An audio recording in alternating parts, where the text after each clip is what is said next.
Hello, welcome back. Just like in episode 14 of Ah Shit It's Monday, episode 15 will also feature 4 stories as well. Let's get straight to the stories.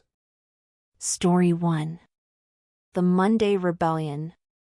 In the year 2147, the world was a bleak place ruled by a powerful corporation known as Chronocorp.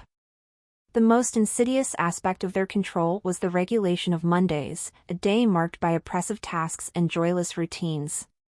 The citizens of New Arcadia were forced to endure this day with a soul-sucking uniformity. Amelia Drake, a discontented data analyst, stumbled upon a hidden resistance group known as the Monday Rebellion. Their leader, a mysterious figure known only as Cypher, had discovered a way to break free from the corporation's Monday regime. Amelia, feeling the weight of years of monotonous Mondays, decided to join the rebellion. The group's underground headquarters, hidden beneath the abandoned subway tunnels, was a hub of clandestine activities. Cypher explained that a key executive at Chronocorp held the codes to unlock the temporal locks that kept Mondays in perpetual loop. The rebels, a motley crew of disenchanted workers and intellectuals, devised a plan to infiltrate Chronocorp's heavily guarded headquarters. They knew that success would not only free New Arcadia from the Monday oppression but also ignite a spark of resistance against Chronocorp's overall control. On the chosen Monday, the rebels executed their plan. Disguised as janitors, office workers, and maintenance personnel, they slipped into the heart of Chronocorp. Amelia, armed with a stolen access card, infiltrated the executive offices in search of the key executive. As the day unfolded, tensions rose. The rebels faced unexpected challenges and moments of heart-pounding suspense. Surveillance drones hovered ominously, and security systems seemed almost clairvoyant. It was a race against time and technology. Amelia, guided by Cypher's instructions over a hidden communication device, finally reached the executive's office. With a mix of hacking and persuasion, she convinced the executive to hand over the codes. The moment the codes were entered into Chronocorp's central system, a ripple effect surged through time. The rebels, exhausted and battered, emerged from Chronocorp into a world that had transcended the perpetual Monday. The skies were clearer, and a long-lost sense of freedom lingered in the air. The news of the rebellion spread like wildfire, inspiring other oppressed cities to rise against their own corporate overlords. Amelia became an unwitting symbol of resistance, but the victory was not without sacrifice. Cypher, revealed to be an aging revolutionary seeking one last chance at freedom, faded away as the temporal locks were released. The Monday Rebellion became a legend, a tale of overcoming the mundane to reclaim the right to live beyond the shadows of a dreaded day. The world, once trapped in the monotony of Chronocorp's control, began to rebuild with a newfound spirit of resilience and hope. Mondays were no longer a symbol of dread but a reminder of the triumph of the human spirit against oppressive forces. Story 2. Monday's Curse. The small town of Cresthaven was like any other until a mysterious artifact found its way into the hands of Jake Thompson. Jake, a simple librarian with a penchant for collecting oddities, stumbled upon an ancient amulet during one of his routine estate sales explorations. Little did he know that this artifact would change his life in ways he couldn't fathom. The amulet, adorned with ancient symbols, seemed harmless at first. However, its magic revealed itself when Jake made an innocuous wish for good luck on a Monday morning. The wish, like an ominous whisper, bound him to an extraordinary curse. From that moment on, Jake found himself trapped in a perpetual loop of Mondays. At first, it was a mere inconvenience. Mondays repeated, but Jake could still remember the previous iterations. As the cycle continued, however, the weight of the curse pressed down on him. The monotony of reliving the same day, the same conversations, and the same events wore on his soul. Weeks turned into months, and Jake's once optimistic demeanor faded into a shadow of its former self. The library, once a haven of knowledge and solace, transformed into a prison where each book seemed to mock him with its unchanging contents. Desperation drove Jake to seek answers. He delved into ancient texts, consulted mystics, and traveled to places where the arcane still held sway. Yet, the curse proved resilient, defying all attempts to break its hold. The town noticed Jake's peculiar behavior. His unkempt appearance and distant gaze became the subject of local gossip. Some whispered that he had lost his mind, while others believed he was haunted by unseen demons. As the curse deepened its roots, Jake's memories became muddled. The line between the countless Mondays blurred, and the town itself seemed to echo his despair. Cresthaven, once vibrant, now mirrored Jake's desolation. The once cheerful streets became avenues of melancholy, the laughter of children turned into hollow echoes, and the vibrant colors of the town seemed drained by an invisible force. One day, in a fit of frustration and rage, Jake smashed the amulet against the cobblestone street. The air crackled with an otherworldly energy, and for a moment, it seemed as if the curse had lifted. However, the next Monday arrived, unforgiving and relentless. As he walked through the familiar streets, Jake noticed something different. The townspeople, once indifferent to his plight, now shared a collective melancholy. The curse, it seemed, had leaped from him to the entire town.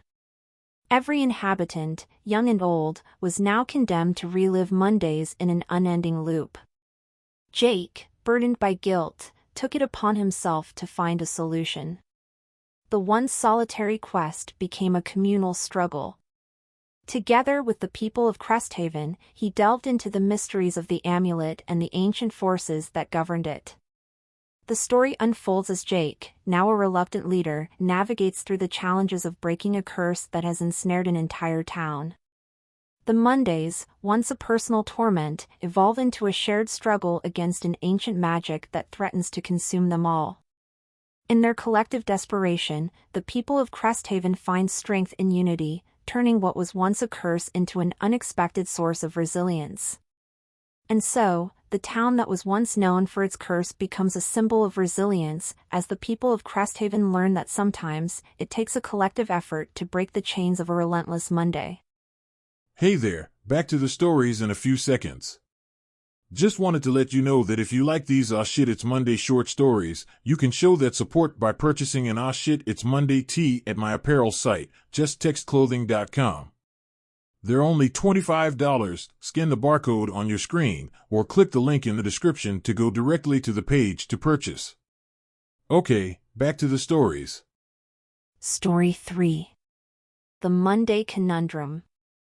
The town of Cresthaven was an ordinary place with an extraordinary problem. It was trapped in a perpetual Monday. Residents awoke to the same gray skies, the same morning routines, and the same looming dread every day. No one remembered how this curse began, but they all felt its weight. At the center of this mundane nightmare was Alex Turner, an unassuming librarian with a penchant for solving puzzles. Unlike others who had surrendered to the perpetual Monday, Alex couldn't shake the feeling that there was a solution hidden in the town's forgotten corners. The tale began on a particularly dreary Monday, raindrops tapping a melancholy rhythm on the windows of the library. Alex, surrounded by dusty tomes and ancient scrolls, stumbled upon an old manuscript that hinted at the origins of the Monday curse. It spoke of a forgotten ritual that could break the monotony. Armed with this newfound knowledge, Alex embarked on a quest to piece together the puzzle and free Cresthaven from the clutches of perpetual Monday. The journey was not easy, each step seemed designed to test their resolve. Rain turned to a downpour, streets became mazes, and the townsfolk, stuck in their routines, grew increasingly suspicious of Alex's unconventional pursuits. Along the way, Alex encountered fellow seekers of the truth, Elena, a former scientist who had given up on the town's peculiar mystery, and Marcus, a disillusioned artist who found inspiration in the unending Monday. Together, they formed an unlikely trio, each bringing a unique perspective to the conundrum. As the trio delved deeper, they discovered that the key to breaking the curse lay in a series of symbolic acts, each representing a defiance of the repetitive nature of Monday. From disrupting the daily routine of the town square to confronting the enigmatic figure at the heart of the curse, they challenged the established order. However, breaking free came at a cost. The town resisted change, and as Alex, Elena, and Marcus pushed forward, friendship strained, and trust wavered. The trio faced not only the external challenge of the curse but the internal challenge of holding on to their belief that breaking free was worth the sacrifice. In a climactic moment, they reached the epicenter of the curse, a hidden chamber beneath the town's clock tower. There, they confronted the mysterious figure who controlled Cresthaven's destiny.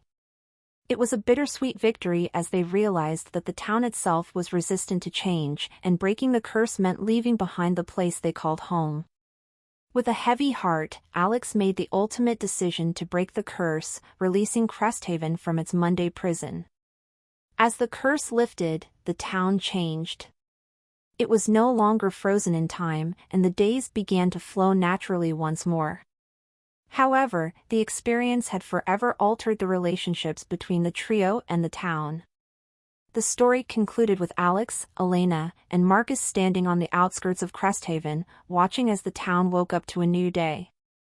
Although the curse was broken, the scars of perpetual Monday lingered in their memories.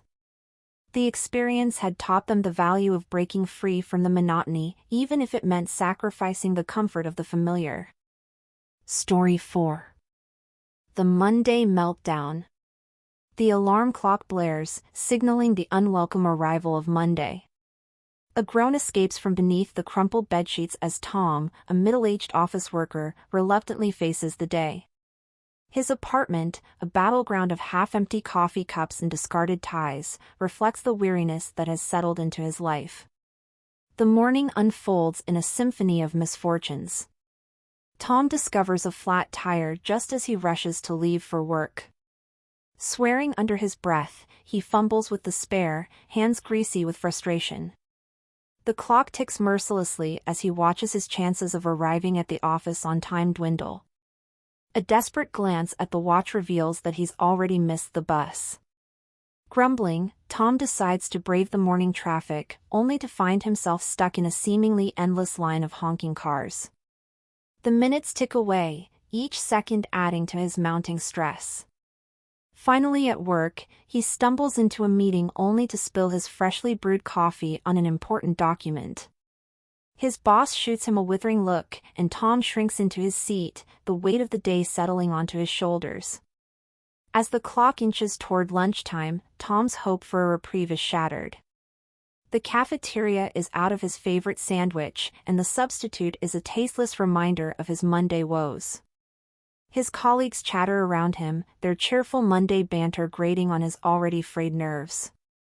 After a grueling afternoon of missed deadlines and misplaced files, Tom slumps into his chair, contemplating the cosmic conspiracy that seems to have singled him out for Monday misery. The elevator, his last hope for escape, mocks him by getting stuck between floors for an agonizing 20 minutes. By the time he trudges home, Tom is a shell of the person who faced the morning with weary determination. His apartment, once cluttered but comforting, now feels like a prison. The TV remote slips from his fingers as he sinks into the couch, defeated by the very essence of Monday. As the day draws to a close, Tom reflects on the relentless cascade of misfortune that defined his Monday. It's not just a bad day, it's a symphony of chaos orchestrated by the universe itself. With a sigh, he resigns himself to the fact that Monday has won again. Little does he know that a twist of fate awaits him.